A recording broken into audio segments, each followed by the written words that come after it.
Diletta, come vedete, ha 6 anni e 3 mesi, perché è nata il 30 settembre, adesso va in prima elementare, una bambina super vivace. Diletta è stata una bambina piuma. Quando è nata, dopo appena 25 settimane di gestazione, ci racconta papà Massimo, pesava 760 grammi. La sua gemella Camilla aveva avuto delle complicazioni ed è morta dopo il cesareo, ma lei ha resistito e grazie alle cure della terapia intensiva neonatale di Padova è cresciuta e ora ha 6 anni. È una delle tantissime storie a lieto fine da raccontare in questa giornata che ricorda la prematurità. Esperienza di vita molto molto molto impegnativa, ma fortunatamente felice, perché poi dopo 3 mesi, il 30 dicembre, con la bambina che pesava 1,8 kg, portiamo a casa Diletta.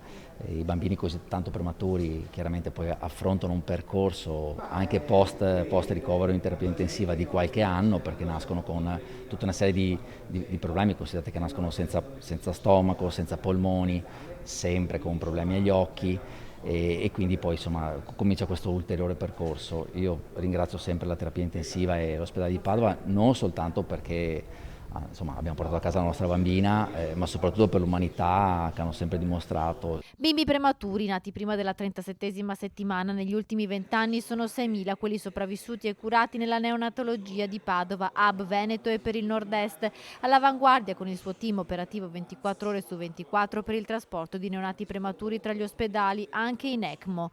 30 anni fa le aspettative di vita per i bimbi piuma erano del 40%, ora la medicina ha fatto passi da gigante, come testimonia la storia di Diletta. Oggi siamo arrivati a una sopravvivenza del 90%. Vi dirò anche che grazie alle nuove tecniche, ai miglioramenti che abbiamo avuto, alla scoperta di farmaci molto importanti come il surfactant, che è una sostanza che manca a questi bambini quando nascono, riusciamo a far sopravvivere anche bambini sempre più piccoli. Oggi abbiamo ricoverato in questo momento 3 bambini che sono nati 500, 2 e 600 grammi un altro.